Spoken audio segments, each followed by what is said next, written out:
Hey, what's going on? You know who it is. You know what it is. All right, you guys, peep game. Once again, I just want to prove to you, you know, and just give you another case study of how white supremacy works and how, basically the mayonnaise nation are just full of shit, and how basically they have this natural arrogance to where once again we have to watch what we say because they don't like it, or they may not like certain terminology that we use, that we have to always try to make it as if we got to worry about what they think. We always have to make them feel comfortable. Nah, it don't work like that. Okay, but let me talk about this situation with this sister by the name of Beatrice Dixon, and she is the owner of Honey Pot. It makes beauty products, if I'm not mistaken, for women. So I have no interest in buying any Honey Pot. But basically what happened is she got some kind of distributing deal with Target. Basically, they helped her distribute her products. And her products are pretty much at a lot of Target stores around the country. And I think that's a good thing, since she got to deal with Target. Basically, her sales had doubled, and she's selling out everywhere, online and at Target. So pretty much she's a millionaire now, which is cool. Now, and celebrating Black History Month, she did a commercial celebrating Black History Month, and she said nothing that was offensive. Basically, she says she want young Black girls, I'm not quoting verbatim, to just be inspired by her movement and what she did and what she came to be. So, of course, the women, you know what I'm saying, of the mayonnaise mafia call themselves taking offense to what she said, and calling her company racist and saying, oh, why can't she say this? Why can't she say this? This is just how they get down. They love to tell Black people how they supposed to speak in order to make them feel more comfortable. They've been harassing her, but the funny part about it is the bad reviews that she got backfired, because once again her sales was enhanced. You know, at the end of the day, they tell us to stand on our own 2 feet and go get our own stuff. Then when we get it, they have a problem with it. Why do white people think that Black people is community property and that we have to watch everything we say to please them? That's one of the biggest problems that a lot of these dudes have with LDBC channels, my channel, because they think we supposed to say what they want us to say. They want us to do the kind of content they want us to do.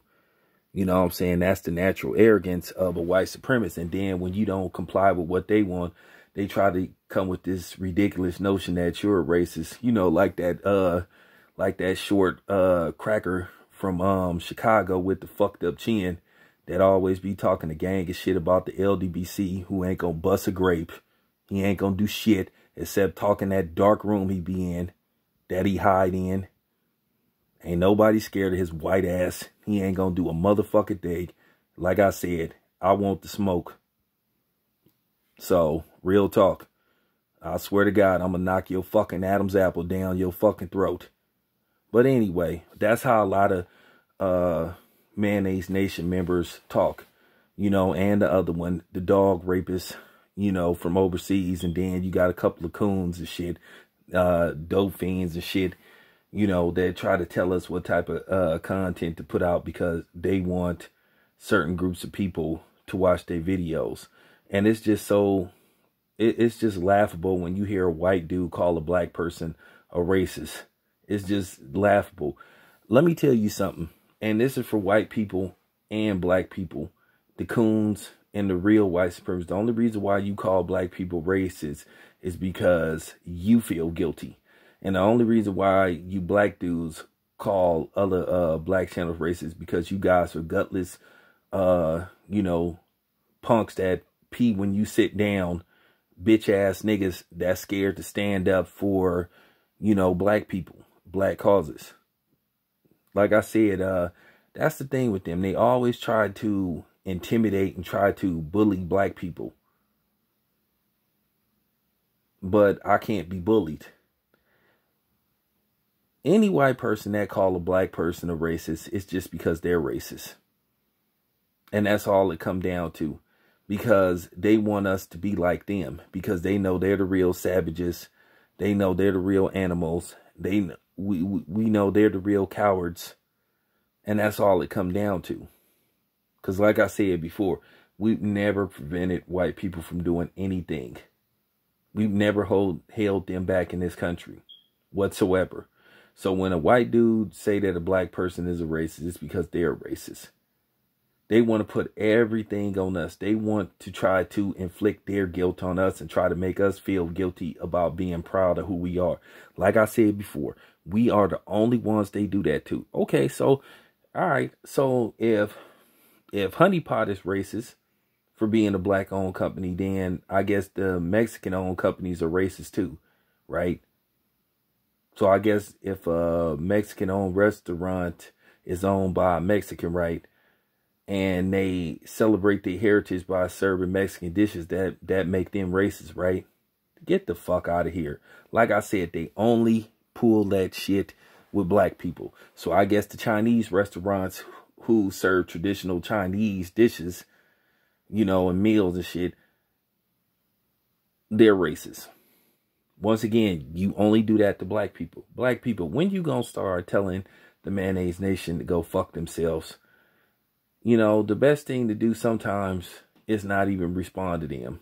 Sometimes you have to check them, but then sometimes you shouldn't even respond. At the end of the day, we need to go tell them to go fuck themselves. Because that's just the best logical thing to do. Because they, like I said, they only do this to black people. They don't do this to nobody else. They don't never try to race shame anybody else but black people. But at the end of the day, you got a lot of coons out there that allow this.